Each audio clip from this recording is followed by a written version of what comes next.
In case you are feeling the financial squeeze in Canada, you are not alone. From ever increasing rate hike by Bank of Canada to slowdown in job market, it is a double whammy for us Canadians. People are asking, is another rate hike around the corner next week? And let's talk about that. Hi, my name is Sunny, and a quick like, share alongside smashing that like button will be highly appreciated.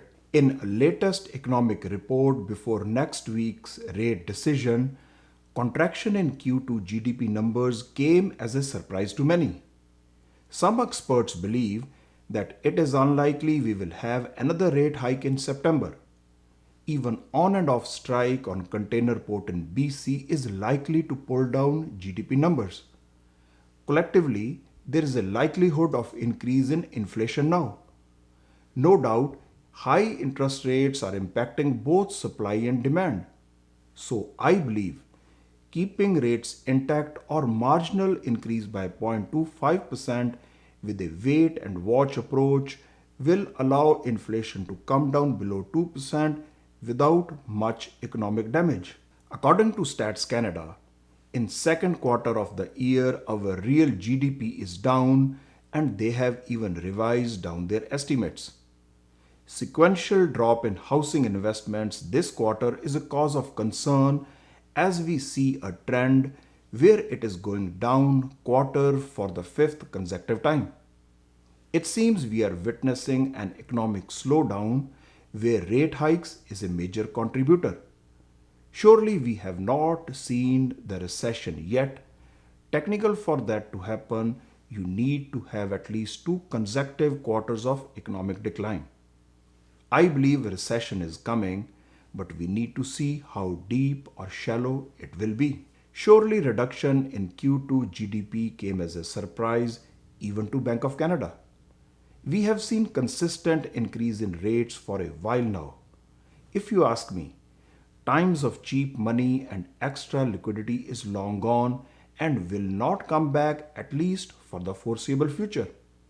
The whole idea about monetary tightening is to suck out liquidity from the system. This not only reduces demand but also increases cost of money. Another casualty is the job market. Consequently, Canadians are spending less in today's economically uncertain times.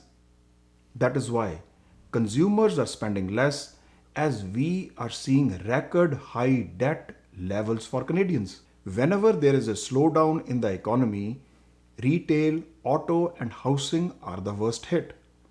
With Bank of Canada's monetary tightening, slowdown in construction, especially housing, was expected. As people now have to qualify at much higher rates, that too with stress test, housing slowdown was inevitable. Although it remains one of the core sectors of our economy, but people have over leveraged themselves lately when rates were too low. The situation now is genuine buyers don't qualify, whereas investors are sitting on the sidelines. I believe correction in house prices is inevitable, especially when interest rates have tripled in the year. Hope you get the idea. Latest survey does not surprise me that nearly half of Canadians are living paycheck to paycheck. I believe ever increasing cost of living and increased levels of unsustainable debt accumulated when rates were too low are squeezing Canadians' households now. Consequently, citizens are blaming politicians for their economic plight, clearly evident as conservatives are ahead in latest survey. Dissatisfaction amongst women is on the rise when it comes to finances.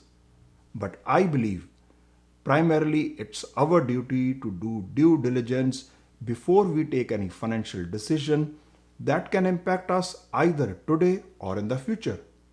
Just keep in mind, it's your finances and you need to be educated about it.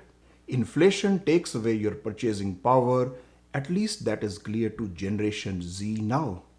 Bank of Canada is trying to control inflation by increase in cost of money while reducing money supply. I believe rates will stay higher for an extended period of time, so highly leveraged people or those whose mortgages are up for renewal in 18 or so months will be most affected. They will witness erosion in house prices while paying more for mortgages, as banks will not extend amortization beyond 30 years.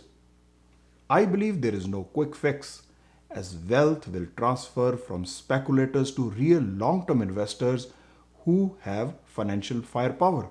As a disclaimer, I'm not a financial advisor. Please consult one before investing based on your personal financial situation, and don't forget to do your own due diligence. If you like the content that I make, please help me and my channel by liking, sharing, and subscribing to it. Thanks for watching and see you in the next one.